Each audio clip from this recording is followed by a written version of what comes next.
خوش آمدید دوستان عزیز. این ویدیو براتون نشون میدم که چرا کم ای کدز اپلیکیشن در فلاتر میتونیم بسازیم و هر زمانی که ما این بٹن پرس میکنیم یک کد جدید به ما ظاهر میشه. اگر این اولین ویدیو است که شما در چنل میبینین، این ویدیو بخشی از فلاتر توتوریال دری است که آموزش کامل فلاتر با زبان دری به شکل رایگان به شما ارائه میشه و یک پلیلیست مکمل است که از صفر آغاز کرده و همینطور ادامه میدیم تا اپلیکیشن های کوچک و بعدش اپلیکیشن های بزرگ میسازیم. اگر در جریان ویدیو کدام مشکل براتون پیش میشه فقط کامنت کنید و براتون ریپلای میتونم و اگر در چنل جدید هستین سبسکرایب کنین و لایک کنین ویدیو را تا از این رقم ویدیوهای رایگان و مفید در آینده مستفید شوین. و حالا بیاین ببینیم که چه رقم میتونیم این اپلیکیشن رو بسازیم. خب شروع میکنیم با ساختن یک پروژه جدید. میریم در قسمت پروژکتس، ما CMD نشته میکنیم Flutter create. پروژکت ما جور شد، حالی را کلوز میکنیم اردوشه و میریم open فولدر ما را سلکت میکنیم و میریم در لیف فولدر در مین، تمامی از این را ریموو میکنیم.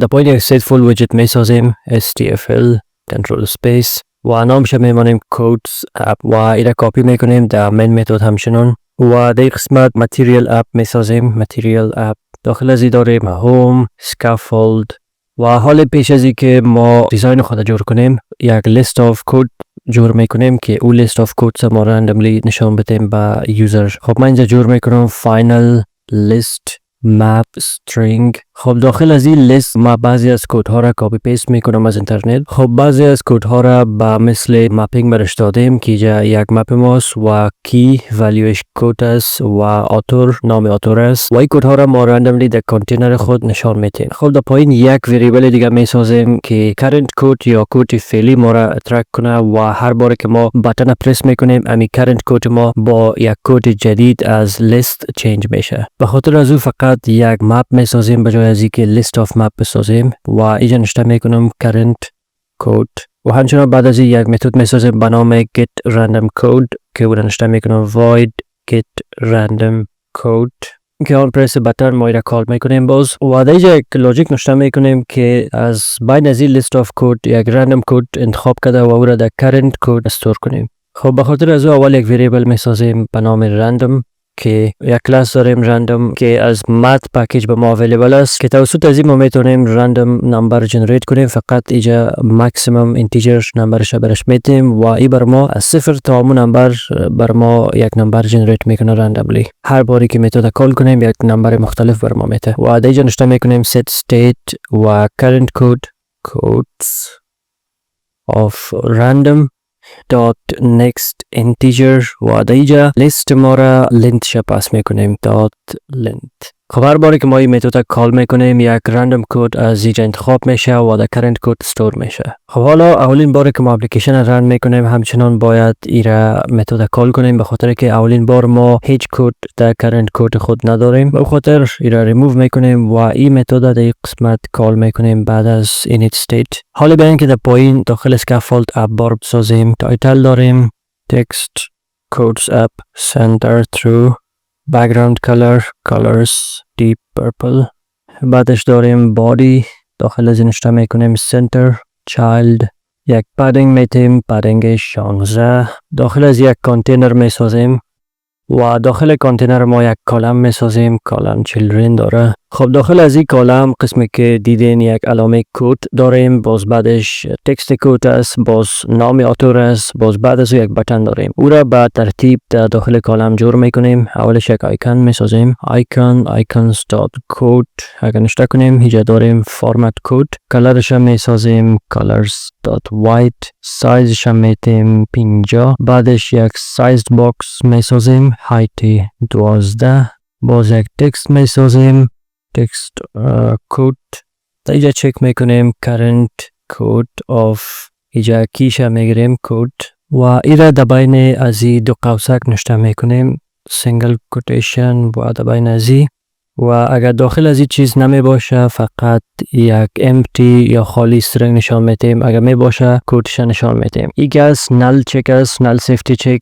دبل سوالیان به معنای از این است که اگر این نل می باشه یا خالی می باشه در صورت به ما یک استرینگ خالی نشان بده. اگر کدام والیوم داشته باشه والیوش برای ما نشان بده. حالا تکست خود کم استایل میکنیم. نشته میکنیم استایل تکست استایل font size 22 colors.white font ستایل ایتالیک و هایتش 1.4 میتیم. این هایت تکست ماست که در داخل از این تکست باکس نشان داده میشه و الاینمنت هم جور میکنیم. در یک قسمت نشته میکنیم align text align dot center. بعد از این چیزا کپی میکنیم در قسمت پایینی نشته میکنیم. به خاطر author name اینجا کپی میکنیم و اینجا نشته میکنیم author. استایل از این کمی تغییرات میاریم. تکست author را کمی خرد میکنیم و وایتش کمی رنگش همچنان 54 و فونتش به جای ایتالیک میکنیم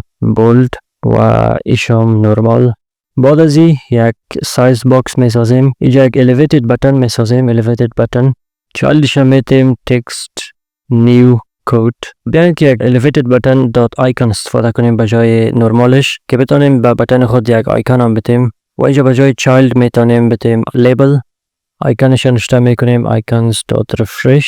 کود بر ما رفرش کنه یا نیو کود بیاره و بتن خود کم استایل هم میکنیم و آن پریس از این کال میکنیم. این متد خود که در اینجا جور کردیم. حالا اگر ما سیو کنیم و بریم اپلیکیشن ما را رن کنیم. خب قسمی که میبینین اپلیکیشن ما رن شده و فیچرش هم همچنان کار میکنه، اما کانتینر ما تمام سایز گرفته. بیاین که ایرا فیکس کنیم. اول قسمت کانتینر ما میریم یک دکوریشن باکس دکوریشن جور میکنیم و اینجا گریدینت کلر میتیم لینیر گریدینت.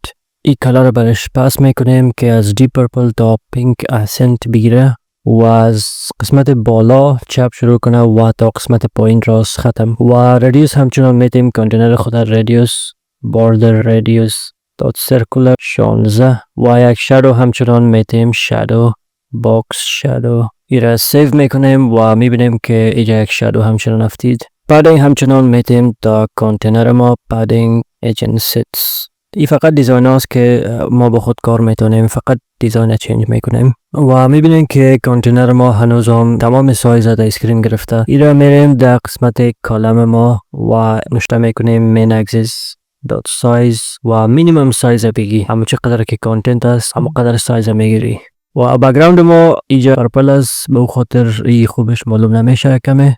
میریم در قسمت اسکافولد و ایره یک شید میتیم شید 50 سیوش کنیم. حالا کود سما کمی مقبول تر معلوم میشه. نام آتور اگه میبینین قسمت نام آتور اگه میبینین کمی خورده است و باید کمی کلان کنیم. میمونیم با 16. خب حالا اپلیکیشن ما خوبش معلوم میشه و اگر ما این بتن کلیک میکنیم هر بار یک کد مختلف میگیریم. خب در این ویدیو بعضی کانسپت های جدید کار کردیم مثل دیزاین کانتینر و استایل های مختلف. بعضی چیزهاست که شما یاد گرفتین و شما این چیزها را با خودتان باید پرکتیس کنین. ما فقط بیسیک براتون نشون میدیم که چه چیزها میتونین با فلاتر بتونین و این یک اپلیکیشن مکمل گفته میتونین به خاطر که کد اپلیکیشن است و فقط ما اگر کد از اینترنت فچ کنیم و در دیتابیس لینکش کنیم این یک اپلیکیشن کامل بوده میتونه. و تا فعلا در هر ویدیو اگر مشکل می داشته باشین فقط کامنت کنین و با کامنتون ریپلای میتونم و تا ویدیوی بعدی خدا نگهدار.